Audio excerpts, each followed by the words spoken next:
Dari Jalan M Saji 41 Yogyakarta 101,3 Star FM Inspiring Sound. Selamat malam Star Lovers. Halo, apa kabar? Hey, Iwan Agastia sekarang ya sudah hadir buat Anda di edisi hari ini, di hari Rabu 25 Oktober 2023. Seperti biasa setiap hari Rabu di jam 19 sampai dengan jam 20 kita bakalan ngobrol seru bersama di Health Talk Show dari Universitas Gadjah Mada, Fakultas Kedokteran Kesehatan Masyarakat dan juga Keperawatan, dan juga Departemen Patologi Anatomi FKKMK UGM. Malam hari ini kita bakalan ngebahas satu penyakit ya ini ya, yang setiap orang dari anak kecil maupun sampai dengan yang usia senja pun masih bisa merasakan atau mendapatkan nih penyakit ini. Kita akan membahas satu tema yang cukup menarik, ada kenali tanda-tanda batuk yang perlu diwaspadai ya. Karena sudah hadir juga di Health Talk Show malam hari ini bersama dengan Iwan, nanti bakalan ngebahas banyak terkait dengan tema kita ya. Ada kenali tanda-tanda batuk yang perlu diwaspadai ya. Sudah hadir di studio Star, kita bakalan menyapa langsung nih tamu Iwan yang sangat istimewa malam hari ini ya. Selamat malam, apa kabar? Ada Dr. Didi Setio Herianto, PhD, SPPA Consultant dari Departemen Patologi Anatomi FKKMK UGM dan Rumah Sakit Umum Pusat Dr. Sarjito, dan juga Dr. Ika Trisnawati, MSc SPPD Konsultan Paru dari Departemen Penyakit Dalam Divisi Pulmologi FKKMK UGM dan juga Rumah Sakit Umum Pusat Dr. Sarjito. Selamat malam, apa kabar Dr. Ika dan juga Dr. Didi? Selamat malam, kompak banget ya. Baik, ini Dr. Ika dan juga Dr. Didi sehat? Alhamdulillah. Ini kalau kita berbicara soal cuaca kok kayaknya panas suasananya. Terus kadang kalau pagi mendung. Ada kemarin beberapa daerah yang ya benar, di seputaran Yogyakarta mulai hujan juga seperti itu ya. Dan ini yang perlu diwaspadai adalah ketika perpindahan cuaca itu nggak menentu, bisa menimbulkan efek untuk tubuh kita seperti itu ya. Mungkin masuk juga dengan tema malam hari ini terkait dengan kenali tanda-tanda batuk yang perlu diwaspadai seperti itu. Nah, kalau berbicara soal yang namanya batuk nih, kita tahu bahwa batuk itu bisa menyerang siapa aja, mulai dari anak kecil sampai dengan yang usia senja sudah mulai atau bisa mendapatkan yang namanya penyakit batuk seperti itu. Nah, kalau untuk batuk sendiri itu kita ke Dokter Ika dulu ya. Apakah bisa disebut dengan sebuah penyakit atau sebenarnya definisi batuk itu apa, dokter? Oke, Mas Iwan, mungkin kita berangkat dari batuk ya. Batuk itu sendiri sebenarnya merupakan suatu gejala, jadi bukan penyakit. Banyak penyakit yang gejalanya adalah batuk. Nah, kenapa orang bisa batuk? Orang bisa batuk itu mekanismenya adalah karena ada sesuatu di saluran pernafasan. Bisa bermacam-macam. Jadi ada sesuatu yang tidak normal. Jadi bisa itu lendir atau itu ada partikel. Jadi ya partikel debu ataupun partikel asap ataupun bakteri, virus seperti itu bisa merangsang batuk. Seperti itu. Jadi batuk itu sebenarnya adalah sesuatu hal yang normal ya. Kalau masih bisa batuk itu berarti sistem di dalam saluran nafasnya itu masih baik karena usaha untuk mengeluarkan benda asing di dalam saluran nafas. Seperti itu. Okay. Jadi yang seharusnya kan nggak ada tuh, gitu ya. Nah itu tuh orang ya, Tuhan menciptakan bahwa manusia itu bisa batuk adalah supaya yang tidak normal yang ada di dalam saluran nafas itu bisa dikeluarkan. Berarti definisi selama ini ketika kita sedang berobat ke rumah sakit atau ketemu sama dokter, sakit apa? Sakit batuk, dok. Itu yang salah ternyata ya. Itu bukan diagnosis. Okay. Jadi hanya salah satu gejala. Jadi batuk mesti ada temennya. Batuk dengan demam, batuk dengan pilek, batuk dengan sesak, seperti itu. Jadi itu adalah salah satu gejala dari suatu penyakit. Ya. Jadi kalau dari tubuh nih, manusia sudah merespon bahwa ada sesuatu yang harus dikeluarkan. Tadi terjadi yang namanya batuk tadi ya. Nah itu prosesnya itu berapa lama, dok, sehingga manusia itu bisa dikatakan bahwa terserang batuk, atau apa tadi yang dokter Ika jelaskan tadi? Artinya maksudnya klasifikasi batuk ya. Batuk kemungkinannya apa, dilihat dari segi waktu ya. Ya. Kalau dari segi waktu kita mengenal ada batuk yang mudahnya aja ya, kalau untuk awam ya ada batuk akut dengan batuk kronis seperti itu. Kalau batuk akut itu ya waktunya itu tentu saja durasinya lebih pendek, kurang dari 2 minggu. Tetapi kalau batuk kronis itu bisa 2 minggu sampai 3 bulan seperti itu. Jadi memang sangat tergantung penyebabnya. Dari waktunya saja kita bisa memperkirakan kemungkinannya seperti itu. Jadi ada beberapa seperti kalau influenza itu kan juga ada batuk ya. Orang kalau flu itu masuk kriteria batuk akut. Seperti itu. Jadi karena durasinya itu munculnya adalah waktunya pendek, kurang dari 2 minggu. Oke, yang membedakan apakah itu juga bisa diklasifikasikan terkait dengan batuk kering ataupun batuk berdahak, itu levelnya tinggian yang mana atau bagaimana? Ya, jadi gini, jadi ada beberapa kriteria batuk ya. Jadi tadi yang pertama kan dilihat dari waktunya. Jadi ada batuk akut, batuk kronis. Terus kemudian dilihat dari gejala yang menyertai batuk itu sendiri, disertai demam atau tanpa demam. Terus kemudian apakah batuk itu produktif atau non produktif. Kalau produktif tadi yang Mas Iwan bilang batuknya dahaknya banyak. Tapi kalau non produktif itu batuk kering. Saya bikin yang lebih mudah aja ya. Contohnya kalau yang batuk berdahak itu sesuatu yang banyak lendir di dalam saluran pernafasan, paling sering adalah infeksi. Seperti itu. Tetapi kalau batuk yang kering itu biasanya adalah bentuknya inflamasi. Inflamasi itu peradangan, belum tentu karena penyebabnya kuman atau bakteri. Jadi bisa saja itu ada faktor-faktor dari dalam tubuh yang menyebabkan sensitif, saluran nafas jadi sensitif, biasanya pada asma. Mudahnya gitu. Jadi kalau asma kan batuknya kering. Nah, kalau batuk infeksi paru itu batuknya tuh dengan dahak seperti itu. Oke, jadi emang tergantung dari penyakit yang membersamai dari itu ya. Betul, karena batuk itu banyak sekali. Simptom batuk atau gejala batuk itu kemungkinannya itu banyak sekali. Ya. Oke. Ini kalau dari kacamata Dokter Didi dari Departemen Patologi Anatomi nih, terkait dengan batuk bagaimana dokter? Ya, kalau mungkin kita jelaskan dulu. Jadi kalau kita ini kan dokter, jadi kalau dokter Ika ini bisa dikatakan dokter klinisi begitu ya. Klinisi itu artinya pasien datang periksa, mengeluh ke beliaunya, ke dokter Ika, mengeluh ada merasakan batuk dan sebagainya. Tetapi kita yang di patologi anatomi ini, spesialisasi patologi anatomi ini, kita lebih ke laboratorik begitu, Mas Iwan. Jadi mungkin dokter Ika akan mencurigai ini pasien ini batuknya yang serius nih. Jadi ini karena misalnya infeksi tuberkulosa, atau mungkin bisa karena ini kanker, jangan-jangan karena disertai batuk berdahak. Batuk berdahak tidak sembuh-sembuh dan ada disertai darah ya, mungkin sebagai seorang klinisi akan berpikir ini yang serius nih, ada darahnya. Maka kemudian beliau ya, dokter klinisi atau dokter Ika ini akan melakukan tindakan pengambilan spesimen ya. Nah, tindakannya ini bisa dengan modalitas macam-macam Mas Iwan ya. Jadi misalnya dengan kayak diteropong ya, diteropong lewat saluran nafas atasnya yang pasien perlu ditidurkan dulu, atau mungkin dengan tindakan imaging atau pencitraan dulu ya. Jadi di foto begitu, atau mungkin dengan yang sifatnya lebih advance dengan CT scan ya. Di situ nanti beliau akan menganalisa dengan bantuan analisa seorang dokter radiologi dan oleh seorang klinisi dokter paru, itu akan tahu ini adalah sesuatu yang perlu diwaspadai. Maka nanti akan pengambilan spesimen dilakukan Mas Iwan. Entah itu dengan cara yang sifatnya minimal invasif atau yang bisa yang lebih sifatnya dengan pembedahan ya. Itu nanti bekerjasama dengan bedah torak misalnya. Nah, peran kami nanti akan membaca Mas Iwan spesimen. Jadi di sini kalau di kacamata kami tidak ada diagnosis yang final, atau diagnosis final itu hanya dari sebuah sel dari jaringan begitu.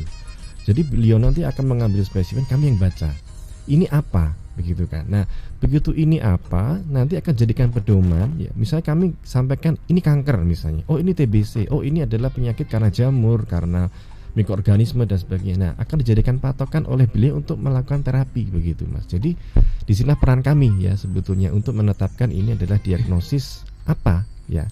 Nah, beliau nanti akan berdasarkan diagnosis dari kami yang disebut sebagai diagnosis patologi. Nah, kalau beliau nanti diagnosis klinis, nah nanti akan digabungkan Mas Iwan. Nanti akan disebut sebagai diagnosis yang final. begitu. Jadi untuk Dokter Ika terkait dengan tadi pemeriksaan ya dari awal pasien datang dengan gejala mungkin awalnya batuk sampai dengan apa ya istilahnya diperiksakan di PA atau patologi anatomi seperti itu nih, klasifikasi yang bagaimana sampai dengan dokter PA bisa ikut terlibat di sini? Jadi batuk yang seperti apa begitu ya? Oke. Ya tadi Dokter Didi sudah menyampaikan ya. Jadi ada batuk yang serius. Nah itu jadi kriteria batuk serius itu tuh seperti apa gitu.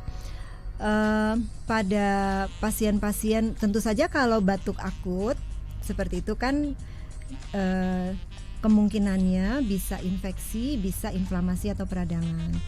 Infeksi kalau batuk akut itu paling banyak adalah karena virus atau bisa juga bakteri seperti itu.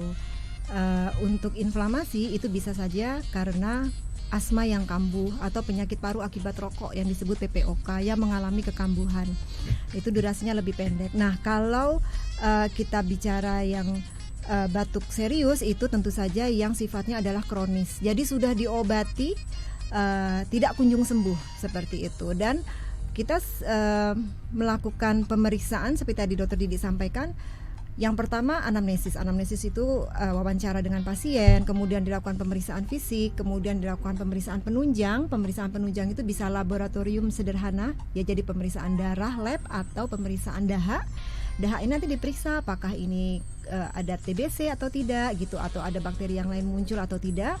Ronsen ya, dari ronsen itu nanti dilihat apakah ada yang mencurigakan seperti apa. Nah, kalau gejalanya tentu saja tadi kronis, terus kemudian gejalanya berat, tidak kunjung sembuh gitu ya. Apalagi clue-nya di sini adalah hemoptisis. Hemoptisis itu batuk disertai darah. Nah, ini bisa saja infeksi, bisa juga tumor, kanker atau keganasan seperti itu. Nah, atau infeksi karena penyebab yang lain seperti jamur. Tapi yang jelas ini adalah penyakit yang serius. Nah, perlu tindak lanjut karena kita sudah tangani, karena pertama tentu saja datang dengan akut ya, tapi tidak teratasi, kemudian kita evaluasi tidak membaik. Hal-hal yang seperti itulah. Jadi evaluasi ronsen tidak membaik, klinis tidak membaik, kemudian batuk darah juga tidak kunjung sembuh padahal pengobatan sudah kita berikan gitu. Nah, itu baru kemudian kita walk up selanjutnya adalah kita ke Dokter Didi, ke ahli patologi anatomi untuk melakukan tadi modalitasnya sudah disampaikan, bisa berbagai macam, bisa dengan biopsi paru, bisa dengan teropong atau bronkoskopi atau yang lebih advance lagi. Jadi tergantung dari kondisi paru pasien. Jadi untuk apa ya, kayak semacam perujukan lebih lanjut terkait dengan pemeriksaan berarti lebih ke Dokter Didi yang menentukan nanti pemeriksaannya di apa aja, atau dari Dokter Ika dulu di awal sudah apa ya, kayak semacam ini nanti pemeriksaannya akan terjadi seperti ini seperti itu, atau bagaimana? Kalau klinisi itu ada istilahnya itu suspek. Jadi kita membuat diagnosis dengan suspeknya apa. Itu akan membantu tim Dokter Didi ya dari ahli patologi anatomi itu nanti pada saat pemeriksaan ini arahnya kemana gitu. Karena kan kami yang melihat day by day klinisnya seperti itu.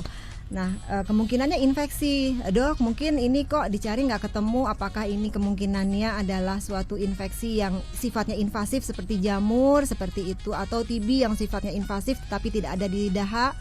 Nah, ini nanti kan akan terinfo melalui diagnosis yang klinisi buat. Jadi suspeknya apa gitu. Nanti ada namanya diferensial diagnosis, itu kemungkinan yang lain gitu. Jadi misalnya tadi batuk darah, kemungkinan yang pertama misalnya karena kita endemis TB atau TBC, jadi kita TB dulu, nanti kemungkinan yang lain adalah kanker paru begitu. Oke. Ya. Ini ke Dokter Didi terkait dengan penentuan tes yang diperlukan nih. Tadi dari Dokter Ika misalnya pasien sudah dirujuk ke Dokter Didi seperti itu. Ada kayak semacam apa ya disebut kayak rujukan atau gimana sih, Dok, terkait dengan apa ya? Contohnya ini pasien dengan gejala seperti ini kayak gitu. Nah, nanti Dokter Didi kan sudah penyakit kayaknya ke sini, arah sini kayak gitu. Nah, untuk yang menentukan tes itu berarti langsung ke Dokter Didi atau bagaimana, Dok? Iya, di kami itu kan ada tipe-tipe pemeriksaan ya, Mas Iwan. Apakah itu diambil dari cairan tubuh? Ya, misalnya Dokter Ika mendapat pasien batuk tapi disertai dengan pengumpulan cairan di paru misalnya, di kita bilang sebagai kavitas pleura misalnya. Dokter Ika akan mengambil cairan pleuranya. Beliau nanti akan ngirim cairannya ke kami.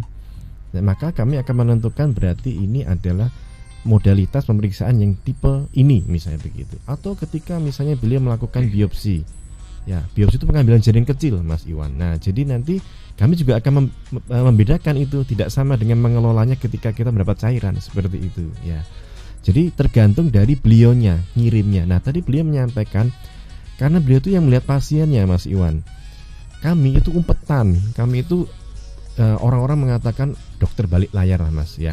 Kita tuh nggak tahu pasiennya wujudnya kayak apa ya, cantik atau enggaknya atau wujud sebenarnya kita nggak tahu, Mas ya. Tetapi oleh karena bantuan beliau ya, kita punya bayangan, oh punya keluhan ini, sakitnya sejak kapan, lokasinya di mana. Dan beliau sudah menyatakan tadi suspicious, kecurigaan ke arah sini.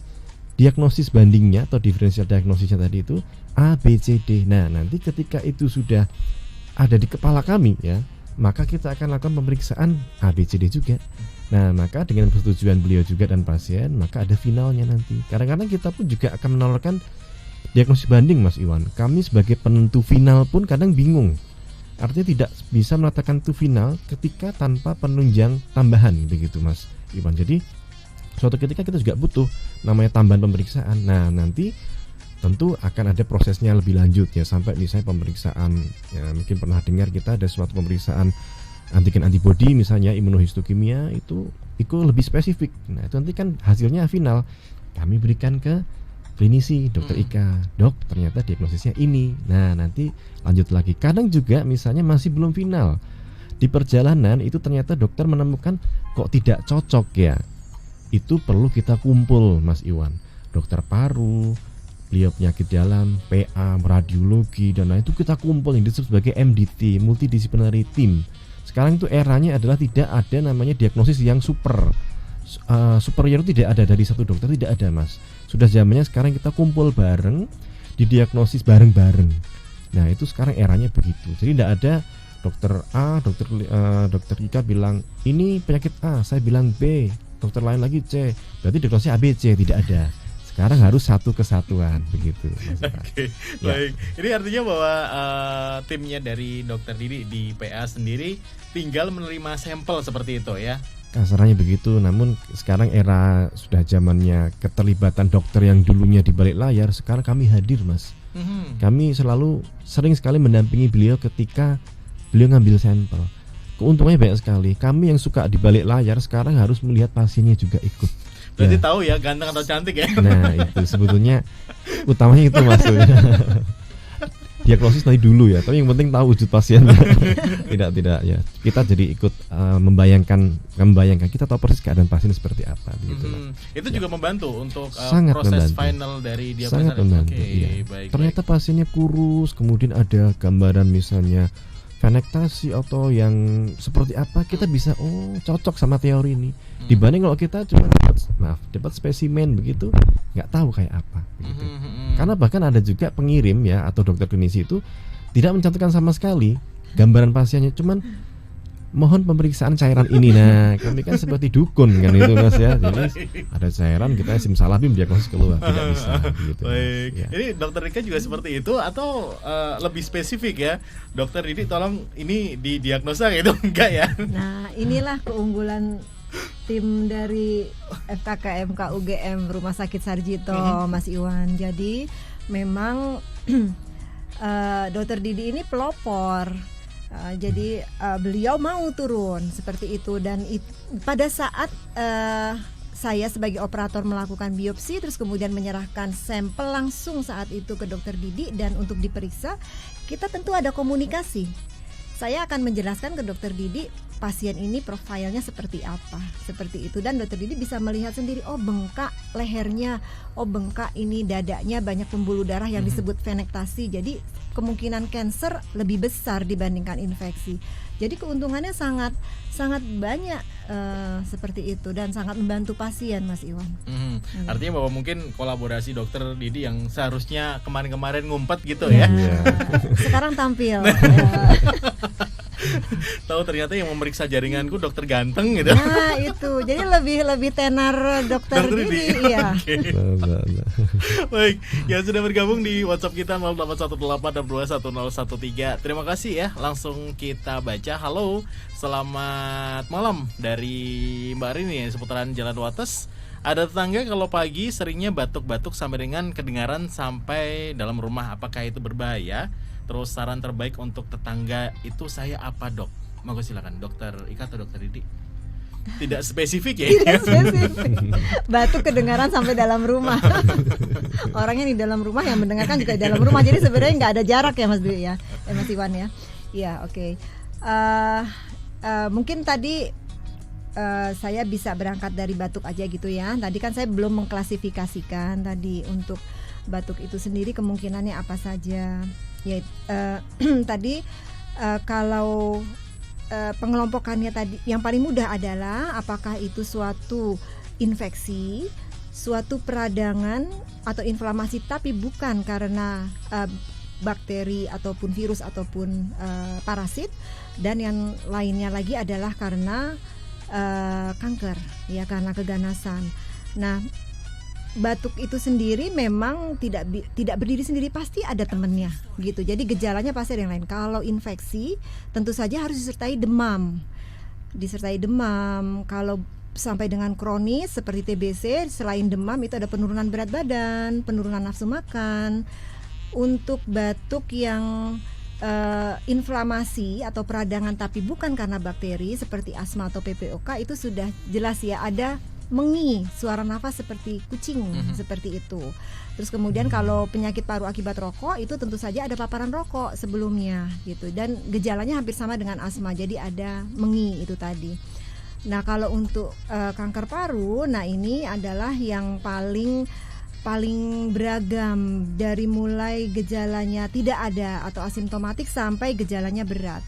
Jadi bisa saja pasien itu tidak ada gejala tetapi tiba-tiba muncul sudah dengan penyebaran. Jadi di paru-parunya tidak, itu sering ya Dokter Didi ya, kita temukan kasus seperti itu. Terus kemudian kalau sampai dengan gejala yang berat tentu saja tadi sudah dengan sesak nafas berat, batuk darah, pembengkakan di daerah dada ataupun leher seperti itu. Mungkin saya mau bercerita sedikit tentang yang tidak bergejala ini tadi. Yang tidak bergejala itu bagaimana kita mengantisipasinya? Ya tentu saja yang memiliki faktor risiko. Jadi yang memiliki faktor risiko itu wajib untuk dilakukan screening. Siapa saja yang mempunyai faktor risiko? Nah yang mempunyai faktor risiko ada terutama yang perokok, apalagi sudah lebih dari 20 tahun merokok, terus kemudian atau paparan polutan lainnya yang bersifat toksik. Jadi misalnya bekerja di tambang batu bara atau di pabrik yang atapnya asbes seperti itu juga merupakan faktor risiko. Atau secara jadi banyak lingkungan sekitar tuh ada polutannya seperti itu akan menjadi paparan faktor risiko. Nah ini harus dilakukan evaluasi setiap minimal 1 tahun sekali. Itu sebaiknya adalah dilakukan CT scan dengan dosis rendah atau disebut low dose CT torak. Tetapi kalau tidak bisa, misalnya daerah perifer, tidak ada CT scan misalnya seperti itu, tidak apa-apa, dengan ronsen dada saja itu bisa dikerjakan seperti itu. Jadi ini kalau hanya batuk begitu saya butuh data banyak ya, tapi paling tidak itu tadi nanti ya harus wawancara, harus dilihat lagi ini ke arah infeksi tadi, tergantung temennya batuk ini tadi apa, atau memang karena asap-asap itu tadi, atau karena kemungkinan yang lain kanker. Jadi kalau misalnya saudara sedang batuk di luar rumah sampai ke dalam rumah, belum tentu ya itu penyakit berat gitu ya. Oke, dari Dokter Didi mungkin ada tambahan terkait dengan yang tadi. Tadi beliau menyatakan kalau hati-hati dengan tanpa gejala ini ya. Kadang-kadang kita juga jangan GR ya. Artinya yang baru batuk kecil terus kemudian ini pasti gawat begitu. Atau juga jangan terpikir yang tidak bergejala itu juga ringan gitu ya, atau tidak ada apa-apa. Seperti yang beliau sampaikan, banyak tidak hanya kanker paru ya, banyak juga pasien dengan kanker misalnya payudara ya. Meskipun sudah ada benjolan tapi selalu menyatakan tidak kerasa sakit ya. Kanker umumnya mah nggak kerasa sakit begitu. Itu kadang-kadang membuat orang itu menjadi enggan untuk memeriksakan, selalu ke dokternya, lah saya nggak sakit kok. Kan rumah sakit berarti harus didatangi ketika dia sakit, seperti itu. Nah, itu kita harus mulai apa ya istilahnya? Aware-nya. Ya betul dokter. Jadi kita harus memberikan apa ya semacam wanti-wanti ya. Kalau ada benjolan di tubuh yang bisa teraba, silahkan dokter pasien bisa memeriksakan diri ke dokter ya. Konsultasikan seperti itu. Kan tidak harus, kalaupun itu sebuah kanker mungkin masih di fase awal. Kalaupun bukan, ya itu apa akan terpecahkan begitu. Tambahan sedikit itu mas. Artinya bahwa kalau misalnya pun ada gejala sedikit, lebih baik harus langsung periksa kayak gitu ya. Takutnya ke belakangnya malah penyakit, ada penyerta penyakit yang lain lebih berat seperti itu ya. Harapannya demikian. Tapi kadang-kadang juga berpikir sedikit-sedikit ke dokter nanti diberi obat, ya, obat kimia seperti itu.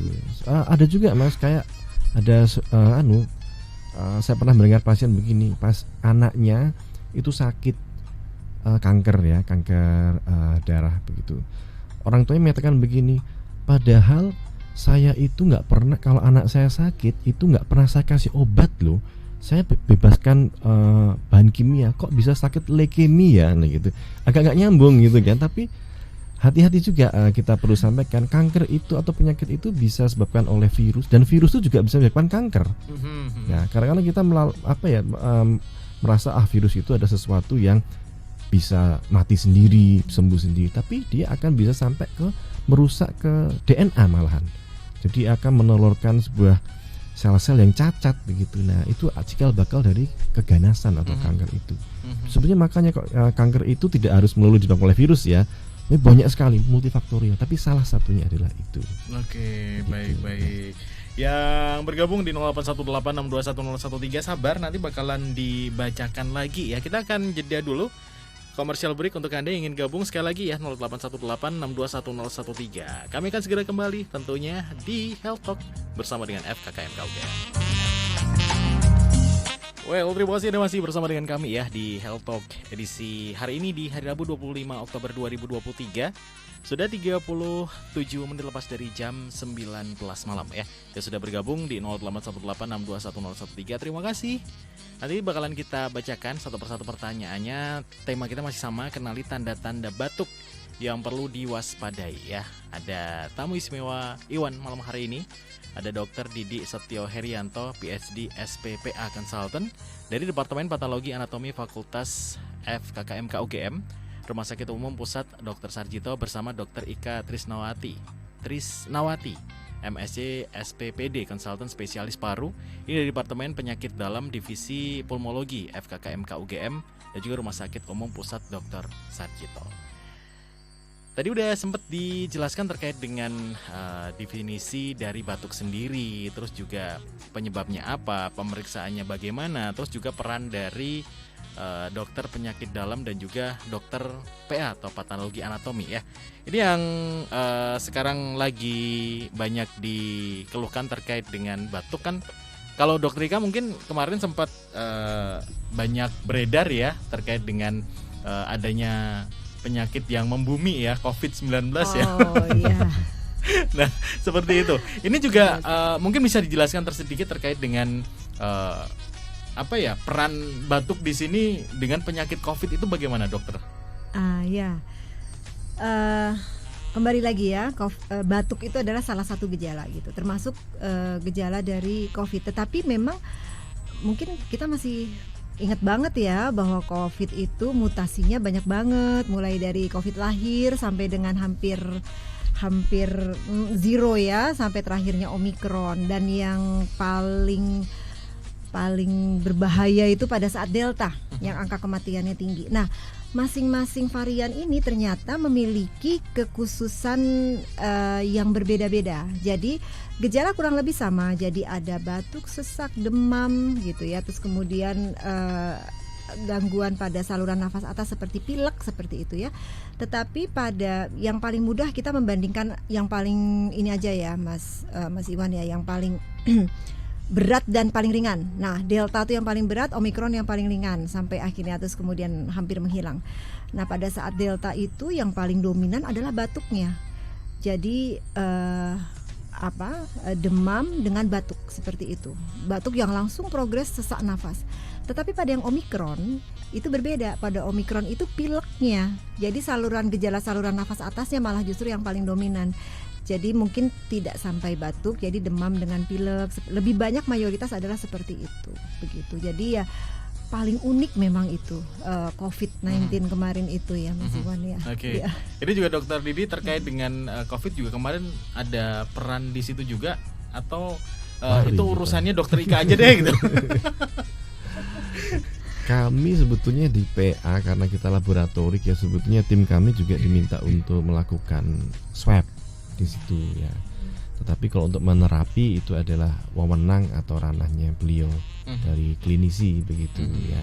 Jadi tetap PA berperannya adalah terkait dengan sampel seperti itu ya. Sampel, Oke, ya. baiklah.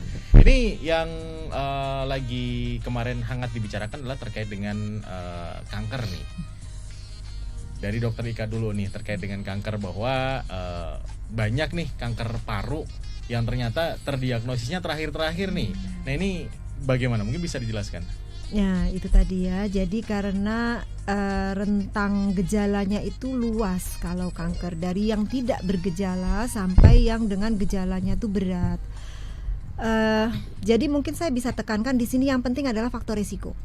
Jadi manakala seseorang itu memiliki faktor risiko, tadi sudah saya sebutkan ya, jadi adanya paparan rokok, terus kemudian zat-zat polutan yang lain seperti itu, harus dilakukan medical check up. Ya, medical check up paling tidak tuh 1 tahun sekali kalau clear ya, artinya kalau tidak ada gejala dan tidak ada lesi pada saat screening awal. Tetapi kalau sudah ada lesi atau sudah ada yang nggak normal pada pemeriksaan screening, tentu saja akan lebih rengket lagi gitu interval atau interval waktu untuk screeningnya, dan segera harus ditindaklanjuti. Jadi manakala biasanya yang sudah bisa kita ambil sampelnya itu adalah besarnya tumor itu lebih dari 2 cm seperti itu. Tetapi kalau kurang dari 2 cm biasanya masih diobservasi. Itu kalau berdasarkan guideline. Tetapi kalau misalnya faktor risiko jelas seperti itu dan kemudian sudah ada di tempat yang lain, karena tumor itu belum tentu di paru-parunya besar baru menyebar, karena sifat kanker adalah kan penyebaran. Ya, tetapi atau metastase, disebut metastase. Bisa saja tumornya itu cuma kecil gitu ya. Tumor itu mungkin hanya sekitar 2 cm, 2,5 cm, tetapi ternyata sudah menyebar ke otak atau menyebar ke organ yang lain. Nah, kalau seperti itu maka kita tidak akan menunggu lagi untuk evaluasi screening dari tumor yang kecil tadi, tetapi harus segera dilakukan tindakan. Kalau tidak bisa dilakukan dengan biopsi karena terlalu kecil tumornya, maka bisa dilakukan operasi seperti lobektomi. Tetapi kalau sudah stadium 4 tentunya tidak ya. Jadi bisa dengan pemeriksaan pengambilan sampel dari tempat metastasenya juga bisa dikerjakan seperti itu. Atau modalitas lain dengan teropong, karena bisa saja kecil dari CT scan atau dari ronsen, tetapi ternyata begitu diteropong atau bronkoskopi baru kelihatan. Karena kan memang tumornya itu asalnya kan dari saluran pernafasan. Kalau kanker paru lebih banyak dari saluran pernafasan, tetapi bisa juga lesinya di tepi. Kalau nanti Dokter Didi pakarnya, kalau lesinya di tepi itu biasanya lebih banyak tidak berhubungan langsung dengan rokok. Tetapi kalau yang di saluran nafas itu biasanya close related atau langsung berhubungan dengan rokok atau polutan yang lain. Karena bisa saja seorang penderita kanker paru itu tidak memiliki faktor risiko perokok. Oke. Bisa langsung disambung terkait dengan apa tadi, tepi lesi. Kayak sedikit bingung ini. Silakan dokter. Terima kasih ya. Begini Mas, jadi ya kita turut prihatin ya. Sebenarnya kita kami ini yang di patologi itu hampir setiap hari kita mendiagnosis kanker paru. Jadi kanker paru ini betul-betul naik daun sekali Mas Iwan, sangat naik daun ya. Nah, oleh karena itu kita bersama-sama pun juga menganalisa bahwa ternyata satu perilaku maupun karakteristik dari kanker ini sekarang udah berbeda dengan teori. Tadi beliau menyatakan kalau yang tumornya itu lebih ke pinggir itu biasanya jenisnya tertentu gitu. Ada yang di tengah berkaitan dengan faktor polusi atau rokok misalnya. Tetapi sekarang itu sudah campur aduk segitu Mas. Nah, maka oleh karena itu ini faktor apa ya, memang ini harus perlu kita lacak ke belakang juga ya. Nah, tetapi sifatnya kami ini adalah untuk mendiagnosis jenisnya, Mas. Jadi tadi beliau sampaikan bahwa kanker paru, kalau orang mendengar kanker paru titik, tetapi bagi kami kacamata orang PA, kanker paru itu ada berbagai jenis, Mas. Nah, ketika kita menetapkan itu adalah kanker paru, contohnya jenis adenokarsinoma, itu punya karakteristik, oh adenokarsinoma, maka biasanya dia punya sebuah ada gen yang penyebabnya itu mutasi misalnya. Nah, ketika itu diperiksa gennya ketahuan, nah itu ternyata malah merupakan salah satu peluang untuk dokter klinisi bisa memberikan obat yang sifatnya lebih spesifik ya.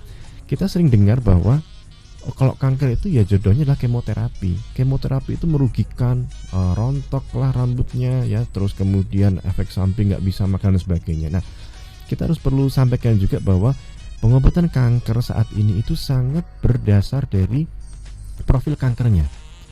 Kalau sekarang eranya namanya adalah tailor medicine atau precision medicine. Tailor artinya adalah seperti kita menjahitkan baju kita. Baju saya dipakai oleh Mas Iwan pasti tidak akan cocok begitu kan, maka dipaskan. Jadi kalau dulu kanker A, B, C ya obatnya adalah ini. Kalau sekarang enggak, Mas Iwan. Sekarang kanker A ketika ada ketahui sebabnya, penyebabnya adalah ini, yang disasar adalah itu.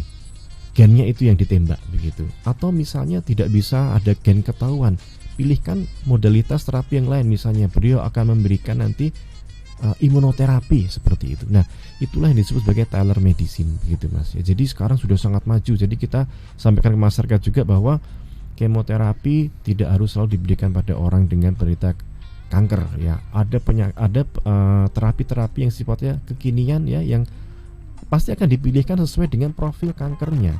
Dokter pasti akan memilihkan sesuai kondisinya. Tidak kalau bahasa Jawa dikebiah uyah pakai obat ini semua, tidak ya. Sekarang sudah sangat berlainan, Mas Iwan, zamannya begitu.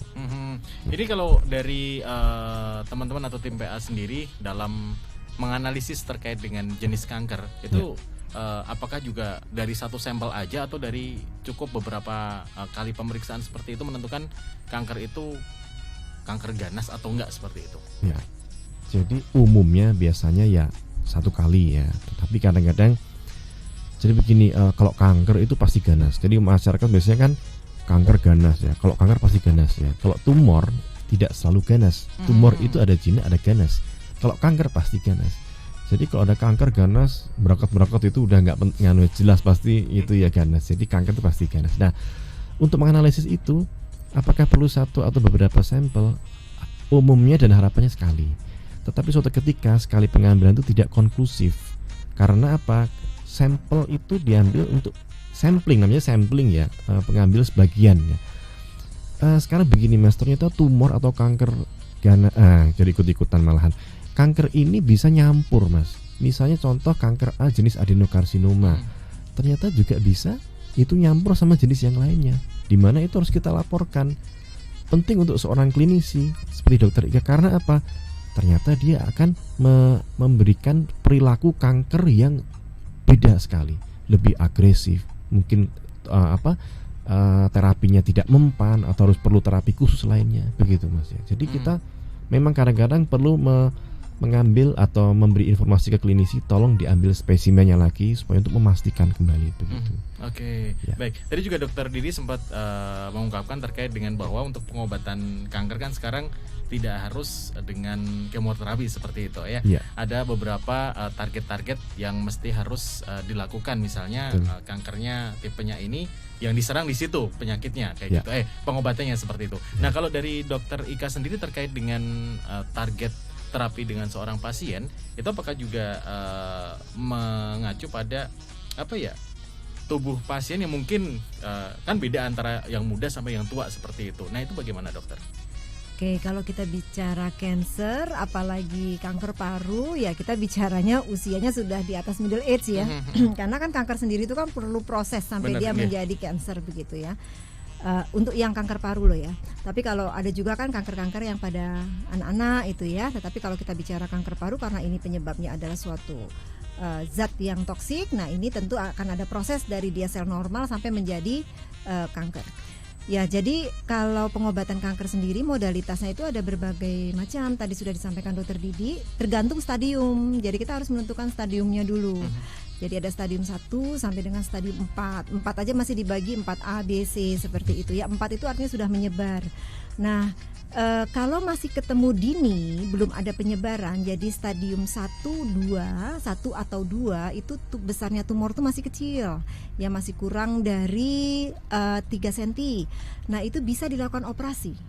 Jadi artinya itu akan bisa cure, bisa sembuh ya istilahnya. Kan kalau orang bilang kanker itu kan nggak sembuh ya, tapi kalau masih dini itu artinya probabilitas untuk dia survive itu lebih tinggi, seperti itu. Akan berbeda manakala sudah di atas stadium 2. Jadi stadium 3, 3A, 3B sampai apalagi stadium 4 seperti itu. Nah, ini baru yang kita bicara modalitas terapi tadi yang sampaikan Dokter Didi.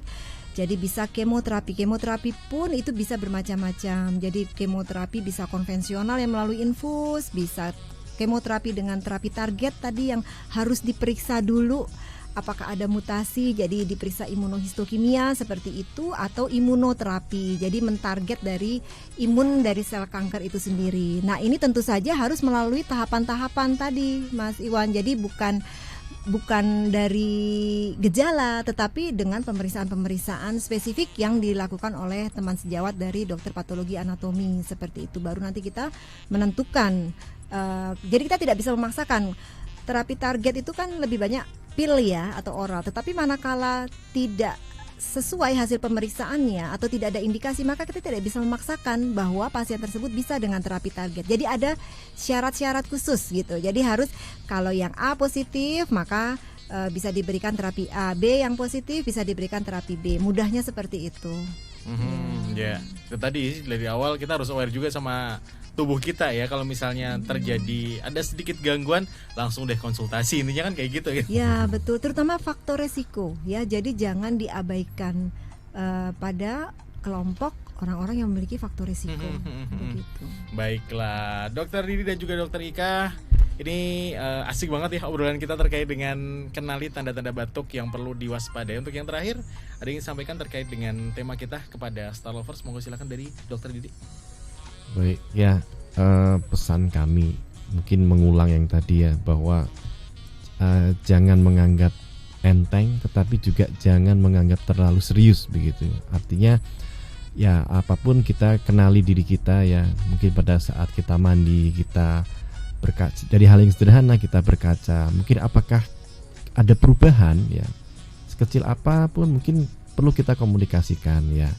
Ketika misalnya itu ada sesuatu yang berubahnya lebih cepat sifatnya ya, hanya dalam hitungan mungkin bulan atau minggu, maka segera berkonsultasilah ya. Tetap jaga kesehatan dan hindari faktor risiko ya. Faktor risiko salah satunya adalah merokok ya. Ada yang mengatakan begini, rokok itu nanti kena kanker paru-paru. Nah, tetapi ada yang membalik ya. Tapi kalau orang nggak ngerokok, penyakitnya rupa-rupa begitu kan ya. Jadi ya ada adalah orang yang itu mencari pembenaran begitu ya. Ya silakan saja, tapi memang tidak selalu istilahnya kanker itu disebabkan oleh merokok, tidak selalu. Itu kanker adalah multifaktorial ya.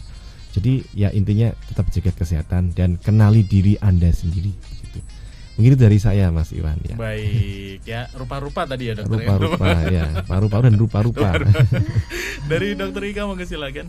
Oke, saya berangkat dari batuk. Jadi kenali dan waspadai apabila Anda menderita batuk. Ya, untuk Stars Lovers mungkin kalau ada batuk jangan diabaikan gitu. Apalagi pada batuk yang tidak kunjung sembuh. Jadi pada batuk yang tidak kunjung sembuh, segera periksakan diri ke dokter, kemudian lakukan ikuti petunjuk dokter. Jadi kalau dilakukan pemeriksaan yang lain, pemeriksaan penunjang seperti itu, jangan sampai menolak karena biasa cuma batuk kok harus ronsen misalnya seperti itu. Nah, karena itu adalah cara untuk mendeteksi lebih awal supaya tidak terlambat. Karena akan lebih buruk hasilnya apabila pasien datang sudah dalam kondisi terlambat, baik itu penyakit infeksi ataupun itu penyakit inflamasi, bahkan itu kanker. Gitu. Jadi harusnya bisa survive, tetapi akan menjadi lebih buruk kualitas hidupnya karena pertolongan yang datang terlambat. Mungkin seperti itu. Baiklah.